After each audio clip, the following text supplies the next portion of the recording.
할렐루야. 최근 우리나라에서 가장 큰 뉴스는 아마도 대선에 관한 뉴스일 것입니다. 연일 뉴스가 이렇게 쏟아져 나오는 것들을 보면은 그 대선에 관한 기사가 참 많죠. 기본적으로 뭐 대선이든 지방선거든 총선이든 그런 선거라는 것은 서로 의견이 다른 사람들, 가치관이 다르고 생각이 다른 사람들의 그 집단의 대표성을 가진 사람들을 내세워 가지고 선택을 받는 거죠. 투표라고 하는 것은, 선거라고 하는 것은. 그렇죠? 그러다 보니까 이 선거나 투표를 하는 나라들, 그 시스템에서는 다양성이 존중될 수밖에 없습니다. 다양한 의견들이 존재를 하고요. 그 의견들 안에서 사람들이 서로 선택을 하면서 그 선택에서 가장 많은 선택을 받은 것을 따라가는 것. 이게 이제 민주주의의 기본 원리이죠. 민주주의 사회. 그렇죠? 서로 다른 생각들을 존중하고 그리고 그 생각들이 조화롭게 살아가는 것. 그것이 민주주의 국가의 기본 원리입니다. 이것이 유지되어야만 민주주의 국가라고 할 수가 있죠. 그런데 그렇다고 해서 그 사회가 하나가 되었다고 이야기를 하지는 않습니다. 다양한 의견들이 그대로 공존하고 있기 때문이에요. 서로 다름을 그냥 인정할 뿐이지 하나 되어서 살아가는 것은 아니거든요. 통합되었다고 이야기하지 않아요, 사회가. 여러 가지 갈등들이 있고 여러 가지 다른 의견들이 있습니다. 이념의 갈등이 있고요. 우리나라만 해도 세대 간의 갈등이 있고 지역 간의 갈등이 있고요. 또 계층 간의 갈등이 있습니다. 여러 가지 갈등이 존재를 하죠. 이렇게 여러 가지 갈등들이 존재를 하고 서로 공존하는 것. 근데 역설적이게도 이런 갈등들이 많으면 많을수록 그리고 그런 많은 서로 다양한 의견들이 공존되는 나라가 오히려 민주주의가 잘 되는 나라로 인식되어지는 것이 이 사회의 가치고 현실입니다. 그래서 우리나라는 상당히 민주주의가 잘 되는 나라라고 하잖아요. 내부적으로는 많은 갈등들이 내재되어 있지만 다른 나라에서 보기엔 그런 갈등들이 있지만 그럼에도 불구하고 사회가 안정되어 있기 때문에 민주주의가 잘 되는 나라라고 보고 있죠. 사회에서는, 세상에서는 이런 다양성이 존중이 되고 소수자가 존중받는 것이 당연한 가치입니다.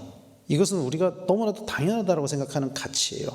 그런데 하나님 나라의 가치도 그러하냐? 라고 물어본다면 반드시 그렇다라고 대답할 수는 없을 것 같아요. 하나님 나라의 가치. 왜 그러냐면 하나님 나라는 그 나라, 국가라는 개념은 오늘날 국가라는 우리가 이야기하는 현실 국가는 영토라는 개념이 있잖아요. 그래서 그 영토 안에 있는 사람들이 국민이 되기 때문에 그 안에 있는 사람들은 생각이 달라도 하나의 국가로서 묶이지만 하나님 나라라는 것은 그 영토를 기반으로 한 것이 아니라 하나님의 통치를 기반으로 한 나라이기 때문에 그 하나님 나라에서도 그런 가치가 통용되느냐라고 물어본다면 반드시 그렇다라고 말할 수는 없을 것 같아요. 우리가 이야기하는 현실 국가, 민주주의 국가의 주권자는 국민이죠. 그렇기 때문에 다양한 의견들이 존중될 수밖에 없습니다. 그러나 하나님 나라의 주권자는 하나님이십니다. 하나님의 절대적인 통치가 있는 곳이 하나님 나라입니다. 그래서 너무나도 당연하게 하나님 나라는 다양성을 추구하는 것이 아니라 통일성을 추구합니다. 세상의 국가와는 다 반대되는 가치를 가지고 있어요.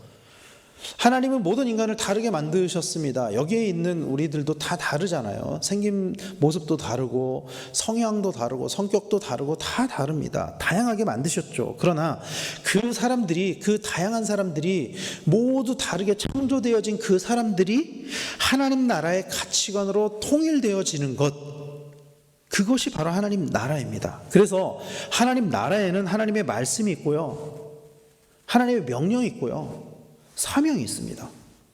하나님 나라의 백성은 내가 어떻게 내 생각대로 내 마음대로 나의 다양성을 존중받으면서 살아가는 것이 아니라, 그래서 하나님 나라의 백성으로서 산다는 것은 그 말씀대로 살아야 되는 것이고요, 그 하나님의 명령대로 살아야 되는 것이고요, 하나님이 맡겨주신 사명대로 살아야 되는 것입니다. 그것이 하나님 나라입니다. 오늘 본문은 이렇게 시작해요. 그러므로 주 안에서 갇힌 내가 너희를 권하노니라고 이렇게 시작을 합니다. 바울이 감옥에서 작성한 글임을 알 수 있는 근거가 되는 말씀이죠. 우리가 알고 있는 것처럼 바울은 로마의 감옥에서 4개의 옥중서신이라고 불리는 편지를 쓴 것으로 우리는 알고 있고요. 그 중에 하나가 바로 이 에베소서입니다. 그리고 바울은 이렇게 이야기를 하죠. 너희가 부르심을 받은 일에 합당하게 행하여 라고 이야기를 하고 있습니다. 부르심을 받은 일에 합당하게 행하여, 그리고 이후에 나오는 말씀이 하나님 나라의 백성으로 부르심을 받은 자들의 합당한 삶이다, 계명이다, 가치이다, 이렇게 살아야 된다는 것을 알 수가 있죠. 문맥을 보면은 그 계명에 관해서 이렇게 이야기를 해요. 바울은 2절 3절 말씀에 모든 겸손과 온유로 하고 오래 참음으로 사랑 가운데서 서로 용납하고 평안에 매는 줄로 성령이 하나 되게 하신 것을 힘써 지키라, 이렇게 이야기를 합니다. 바울이 첫 번째로 강조한 권면은 겸손입니다. 겸손입니다. 이 겸손이라고 번역된 헬라어 단어가 꽤 긴 단어거든요. 우리는 겸손 딱 2글자로 번역을 했지만 헬라어로는 타페이노프로 시네스라는 긴 단어인데, 이 단어는 문자적으로는 어떻게 해석이 되냐면은 마음의 낮음이라고 해석이 됩니다. 그런데 재미있는 것은 이 단어는 사실 당시 그리스 로마 사회에서는 부정적으로 사용되었던 단어예요. 오늘 우리는 겸손하면 미덕이라고 이야기를 하지만 당시에는 부정적으로 사용되었던 단어라는 거예요.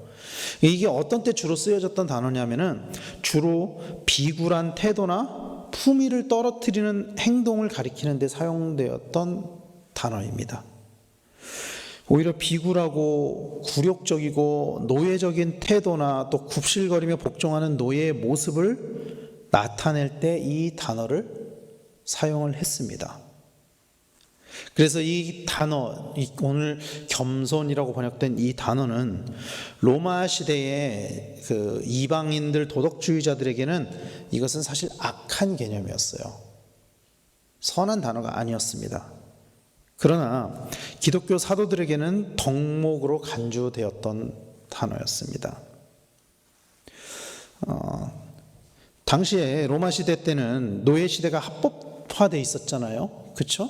그래서 이 겸손이라는 단어는 사실 맞지 않는 단어였어요.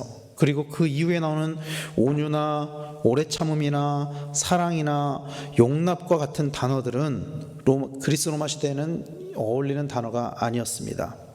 그 당시에 어울리는 단어는 온유가 아니고 억압이었고요. 노예를 억압하는 것이 선이었습니다. 힘이 있는 자들이 억압하는 것이 선이었습니다.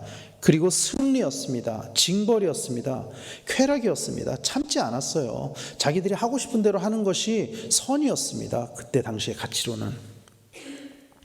그러나 바울은 그 시대와 맞지 않는, 시대를 넘어서는 덕목을 권면을 하고 있는 거예요. 그리스도인들에게, 특히 에베소 교회 성도들에게.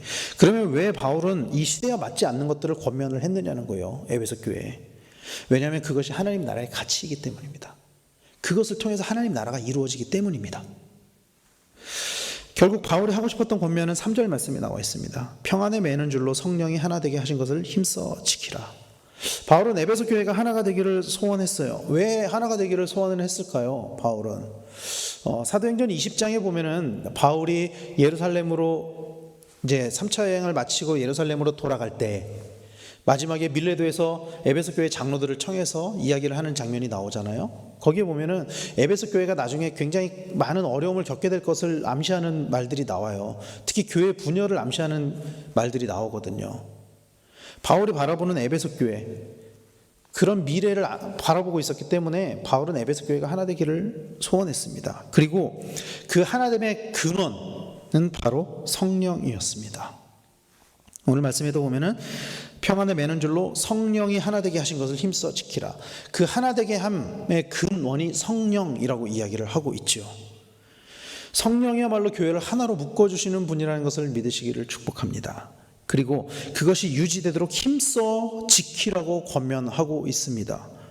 여기서 힘써 지키라고 할 때 이 힘써라는 단어는 스프타존테스라는 단어인데, 그 단순히 힘써가 아니고 노력을 아끼지 말고, 그러니까 우리말로 힘써라고 번역된 것은 좀 약하다는 느낌이 있어요. 노력을 아끼지 말고 지켜라. 끊임없이 노력해라. 최선을 다해서 지켜라. 이런 뜻이죠. 바울은 에베소 교회가 하나 되기를 위해 최선을 다할 것을 권면을 했습니다. 이를 위해 성도들이 세상의 가치관이 아닌 하나님 나라의 가치관으로 살 것을 권면한 거예요. 하나됨을 위해서 너에게 필요한 것이 겸손이고 온유고 오래 참음이고 사랑이다. 그렇게 이야기를 하고 있는 것입니다. 그리고 그것은 당시 세상 가운데서는 손가락질을 받을 수 있는 것들이었어요. 그 가치들은. 그렇게 살면은 손가락질을 받는다니까요. 노예한테 잘해주면 오히려 이상하다라고 손가락질을 받는 시대였습니다. 오늘날에야 이 겸손이나 온유나 이런 것들이 너무나도 당연한 덕목으로 그러니까 우리는 생각을 하잖아요. 사람이라면 당연히 그렇게 살아야 되는 것으로. 근데 당시는 그렇지 않았다라는 것이죠. 그리고 그 모든 하나됨의 근원이 하나님이라는 것을 바울은 이야기를 하고 있어요. 오늘 말씀 6절에 이렇게 이야기합니다. 하나님도 한 분이시니 곧 만유의 아버지시라. 만유 위에 계시고 만유를 통일하시고 만유 가운데 계시도다 라고 이야기를 하고 있습니다. 한 분이신 하나님을 만유의 아버지라고 이야기를 하고 있어요. 만유의 아버지. 여기서 만유라는 이 단어는 원어적으로 보면은 성도들로 해석이 될 수도 있지만 에베소서 전체적으로 보면은 우주적인 의미로 해석하는 게 더 맞는 것 같아요. 그래서 이 말씀은 온 우주의 주인이신 하나님께서 온 우주를 통일하시고 통치하신다라는 이야기입니다. 그러므로 성도는 그 하나님의 백성으로서 온 우주를 통치하시는 그 하나님의 백성으로서 하나님의 말씀에 따라 살아야 된다라는 거예요. 말씀을 아는 것으로 그치는 것이 아니라 그 말씀대로 살아가는 사람이 바로 성도인 것입니다. 그리고 하나님이 만유 가운데 계시도다라고 하면서 그 하나님이 오늘도 여전히 살아계신 하나님이다라는 것을 오늘 바울은 이야기를 하고 있습니다. 사랑하는 성도 여러분, 그리스도인은 그리스도인답게 살아야 됩니다. 그렇죠? 그리스도인은 그리스도인처럼 살아야 돼요. 그리스도인으로 살아야 돼요. 우리는 세상 사람들과 같은 가치관으로서 살아가면 안 됩니다. 우리는 세상 사람들이 가지고 있는 그 가치관으로 살아가는 사람들이 아니에요. 그리스도인들은 세상 가운데서 살아갑니다. 여전히 세상 가운데서 살아가지만 우리의 가치는 세상의 가치가 아닌 하나님 나라의 가치로 살아가야만 합니다. 그리고 그 하나님 나라의 가치는 나를 내세우는 것이 아니라 나를 죽이는 거예요. 나를 내세우는 것이 아닙니다. 나를 높이는 것이 아닙니다. 나를 죽이고 나를 낮추는 것입니다. 왜 그래야 하냐고요? 그래야만 하는 이유는 그래야만 만유의 하나님 아버지 안에서 우리 모두가 하나가 될 수 있기 때문입니다. 그것으로 겸손과 온유로 낮아짐으로 교회가 하나 되는 것이기 때문입니다. 교회는 항상 하나 되어야 한다고 이야기를 해요. 교회에서는 하나됨을 강조합니다. 항상 우리는 하나 되어야 됩니다. 성령 안에 하나입니다. 강조합니다. 구원은 넘칩니다. 그런데 반면에 그것을 위해서 낮아지는 사람들은 점점 줄어들어요. 그리스도인들조차도 세상의 가치관을 따라갈 때가 참 많다라는 거예요. 나를 드러내는 것이 당연한 것이고 나를 높이는 것이 당연한 것이고 나의 주장을 관철시키는 것, 나의 주장을 이야기하는 것이 당연한 것이 되는 시대라는 거예요.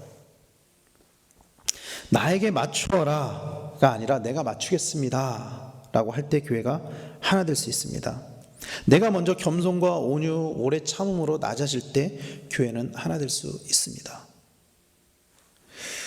사랑하는 성도 여러분, 하나님은 교회가 하나 되기를 원하십니다. 왜냐하면요, 교회는 하나님 나라의 모형과 같은 곳이기 때문입니다. 교회의 원형이 하나님 나라이기 때문입니다. 그래서 하나님은 교회가 하나 되기를 원하십니다. 우리 교회가 하나님이 원하시는 교회가 되기를 간절히 소망합니다. 우리 교회가 하나님이 기뻐하시는 교회가 되기를 소망합니다. 이를 위해서 우리 성도들이 먼저 진정한 그리스도인으로 낮아지는 그리스도인들이 되시기를 소원합니다. 이것이 세상의 가치관으로 볼 때는 손해가 될 수도 있어요. 어쩌면은. 그러나 하나님 나라의 가치관으로 볼 때는 하나님이 보시기에는 오히려 낮아지는 그리스도인들이, 낮아지는 성도들이 하나님 보시기에는 그들로 인해서 더 많이 기뻐하실 거라는 것을 우리는 기억해야만 할 것입니다. 그래서 우리가 속한 교회, 우리가 속한 모든 공동체가 하나님 나라의 가치관으로 하나 되는 일들이 넘치는, 우리 모든 성도님들의 삶이 다 되기를 예수 그리스도 이름으로 간절히 축원합니다. 기도하겠습니다.